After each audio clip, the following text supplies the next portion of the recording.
Hello and welcome to my channel. এই ভিডিওতে আমি ফোর্জ ওয়েল্ডিং নিয়ে বিশদে আলোচনা করব।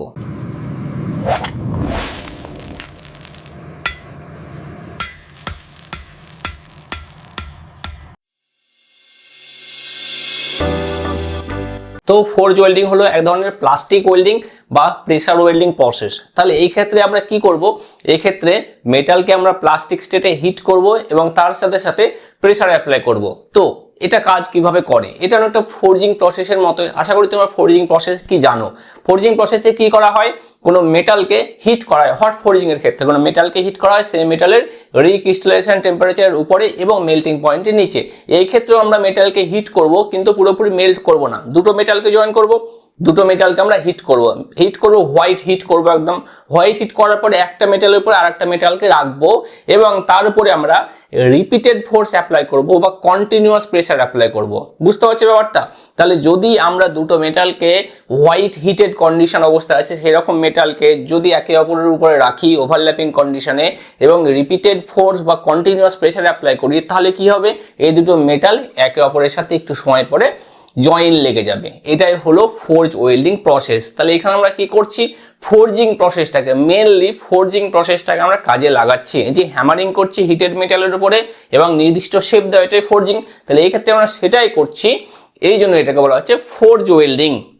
দেখো এখানে কি করা হচ্ছে, একজন ফোর্জ ওয়েল্ডিং প্রসেস করছে সেটা দেখানো হয়েছে। তাহলে ফোর্জ ওয়েল্ডিং যে solid state welding process in which two metal pieces are joint by heating them to a high temperature but below their melting point and hammering or pressing them together to form a strong bond. এটা হলো forge welding. তাহলে এই ক্ষেত্রে আমরা কোন কোন মেটালকে welding করতে পারি, মানে ফোর্জ ওয়েল্ডিং করতে পারি, যেমন রড আয়রন, লো কার্বন স্টিল, কিছু টুল স্টিল আছে সেইগুলোকে করতে পারি, এবং কিছু নন ফেরাস মেটাল যেমন কপার এবং কপারের অ্যালয়, আমরা এগুলোকে ফোর্জ ওয়েল্ডিং করতে পারি। তাহলে এই ক্ষেত্রে আমরা দেখছি যে যেই সব মেটালের মধ্যে ডাক্টিলিটি ধর্ম আছে সেই সব মেটালকে আমরা ফোর্জ ওয়েল্ডিং করতে পারি। ব্রিটেল মেটাল যেমন হাই কার্বন স্টিল বা কাস্ট আয়রন, এগুলোকে যদি আমরা ফোর্জ ওয়েল্ডিং করতে যাই, এগুলো করা একদম অসম্ভব ব্যাপার বা করতে গেলে খুবই চ্যালেঞ্জের সম্মুখীন হতে হয়। তাহলে ফোর্জ ওয়েল্ডিংটা কীভাবে কাজ করে, ফার্স্ট আমাদেরকে প্রিপেয়ার করতে হয়। দুটো মেটাল পিসকে, দুটো মেটাল প্লেটকে নির্দিষ্টভাবে ক্লিন করতে হয় এবং নির্দিষ্ট শেপ দিতে হয়, করতে হয় এবং নির্দিষ্ট শেপ দিতে হয়।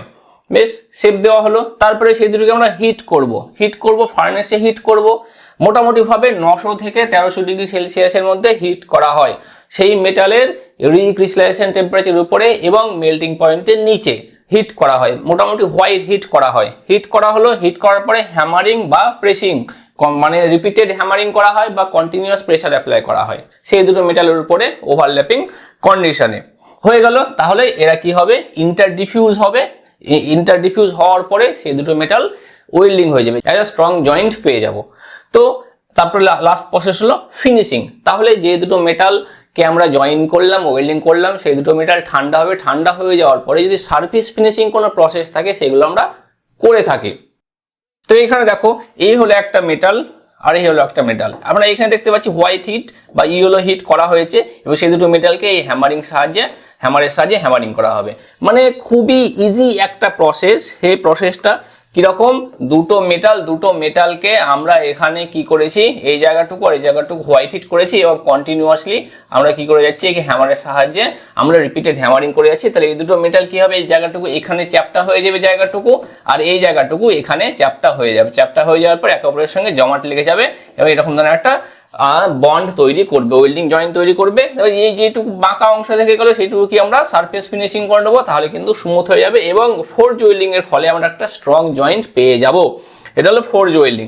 তাহলে কি কি অ্যাডভান্টেজ আছে, একটা সিম্পল প্রসেস, কোনো স্পেশাল ইকুইপমেন্ট লাগে না। এই ক্ষেত্রে এটা স্ট্রং জয়েন্ট তৈরি করে এবং সিমিলার বা কিছু ডিসিমিলার মেটালের ক্ষেত্রে এটাকে আমরা অ্যাপ্লাই করতে পারি বা সিমিলার ডিসিমিলার মেটালস আমরা জয়েন করতে পারি। এবার কি ডিসঅ্যাডভান্টেজ আছে, দেখো এই যে টেম্পারেচার আছে, টেম্পারেচারকে প্রিসাইজলি টেম্পারেচার দেওয়া কিন্তু খুব কঠিন এবং কিন্তু এটা লার্জ এবং সেই লার্জ সেকশনের জন্য এটা অ্যাপ্লিকেবল নয় এবং তার সাথে মডার্ন প্রোডাকশনের জন্য এটা ব্যবহার করা হয়ই না।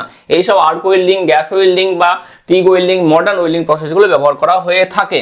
শুধুমাত্র ডাকটাইল মেটালকে আমরা করতে পারি ওয়েল্ডিং, যেটা বললাম, আর এই ক্ষেত্রে খুব প্রসেসটা খুব স্লো এবং খুব বেশি লেবার দিতে হয়, মানে খুব বেশি সময় লাগে, তাহলে খুব বেশি লেবারও লাগবে। তাহলে কিন্তু অ্যাপ্লিকেশন কোথায় কোথায় আছে?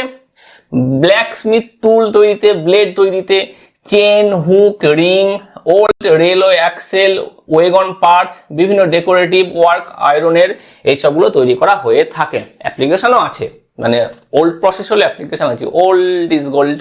তো এখানে আমি ফোর্জ ওয়েল্ডিং নিয়ে আলোচনা করলাম। তো আশা করছি ফোর্জ ওয়েল্ডিং সম্পর্কে তোমাদের কনসেপ্ট ক্লিয়ার হয়েছে। তো এই ভিডিওটি দেখার জন্য ধন্যবাদ। এই চ্যানেলের আরও আপডেটেড ভিডিওর জন্য এই চ্যানেলটিকে সাবস্ক্রাইব করো।